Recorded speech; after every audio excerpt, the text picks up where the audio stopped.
ঠান্ডাতে হাত পা কোকড়া লাগে, শীতকাল, পরিবার নাই, মানে খাবার নাই, না খাওয়া থাকি। আমাদের দিকে মানুষের দেখে না, না দেখার ভাঙ করে ভাই। হাতগুলো কাঁপে, ঠান্ডাতে হাত বাইরে না, যার শীতের কাপড় নাই। দেশের বাইরে চলে যাবো, কেউ তো কিছু দান করে না ভাই। এখন কি করার আছে ভাই, কারণ আমাদের দিকে মানুষের দেখে না, না দেখার ভাঙ করে ভাই। কারণ আমরা এই যে কয়েকদিন পরে 2-3 দিন পর চলে যাবো দেশের বাড়িতে, কারণ দেশেই থাকা লাগবে। কারণ ছিলাম যে কুড়িগ্রাম ছিলাম, কুড়িগ্রাম ঘুরে আবার এখানে আলো। কারণ এই দেশে তো বেশি শীত, 22 টাকা তো খাওয়া লাগবে, বুঝেন না? কারণ শীতকাল যখন কাজে যাওয়া যাইতেছে না, কি করার আছে? মানুষে কিছু দিলে ভালো হতো। আমি চার দোকান করি, চার দোকানে বেচা কিনা খুবই কম, লোকজন আসে বাকি খায়, তারপরেও লোকজন এখন হয় না, তাদের কোনো ইনকাম নাই।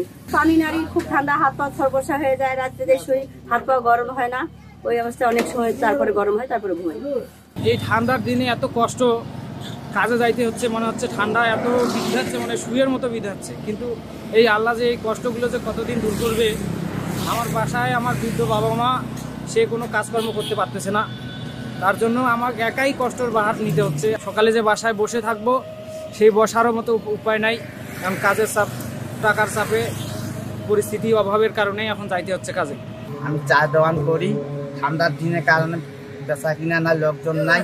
যেইখানে বেচা কিনা 100 টাকা হইতো, সেখানে এখন 50 টাকা হচ্ছে। কতদিন যে ঠান্ডা কাটবে আল্লাহ জানে। ঠান্ডা তো এবার অতিরিক্ত, এই ঠান্ডার জন্য ভালো লাগে না। আর বাসায় কতক্ষণ থাকা যায়, এই বিছানা থেকে উঠে আর কি এই চা খাওয়ার জন্য এই দোকানে আসছি। আমার কাজ না করলে হয় না, এই সমস্যা, এই ঠান্ডা, এখন মানুষের বাড়িতে কাজে যাইতে ইচ্ছা করে না, তাও যাইতেই হয়।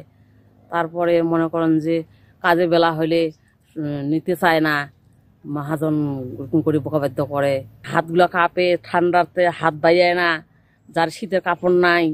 এভাবেই মানুষের বাড়ি কাজ করি। আমি বেতন দিব, 200 টাকা বেতন দেয়, 3 টাকা মানুষের বাড়ি কাজ করিয়া, ওরা কহে 200 টাকা দিতে হয়, এইটুক কাজ। আর আমার তো যার ঠান্ডাতে আমি কাজেই যাইতে পারি না, ব্যথা ট্যাথা সব কিছু বেশি হয়ে যায়, কোমরের ব্যথা, হাতের ব্যথা, হাত বাইরে না, কাজ করতে পারি না। শাক কচু পাওয়া যায় না, তারপরে আস্তা পাওয়া দিলে যাই, তারপরে কচু টচু বিক্রি করি। তারপরে এই যে কোমরের ব্যথা, বুড়ি মানুষ, বয়স হয়েছে এখন, পাওয়া যায় না, তারপরে কষ্ট করিয়া বেচাই, তারপরে বেচা বিক্রি হয় না, তারপরে আচ্ছা চালে বেশি কামাই হয় না, কত কষ্ট করি, খুবই দুঃখ করি। তারপরে খাবার নাই, চায়া খাই, ঠান্ডাতে হাত পা কোকড়া লাগে, শীতকাল, পরিবার নাই, মানে খাবার নাই, না খাওয়া থাকি।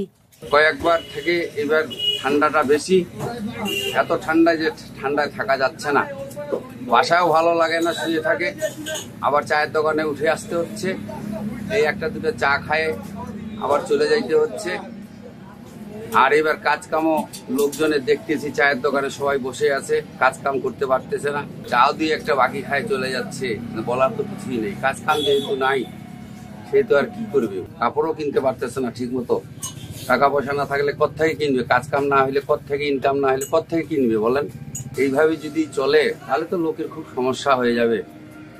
আল্লাহ যেন তাড়াতাড়ি ঠান্ডাটা উঠায়, এই ঠান্ডাটা নিয়ে যায়, গরমের যেন ভাব চলে আসে, না হলে তো লোকের খুব সমস্যা। সংবাদ, ফিচার ও অনুষ্ঠানের জন্য ভিজিট করুন সংবাদ প্রকাশের ওয়েবসাইট এবং যুক্ত থাকুন ফেসবুক পেজ ও ইউটিউব চ্যানেলের সঙ্গে।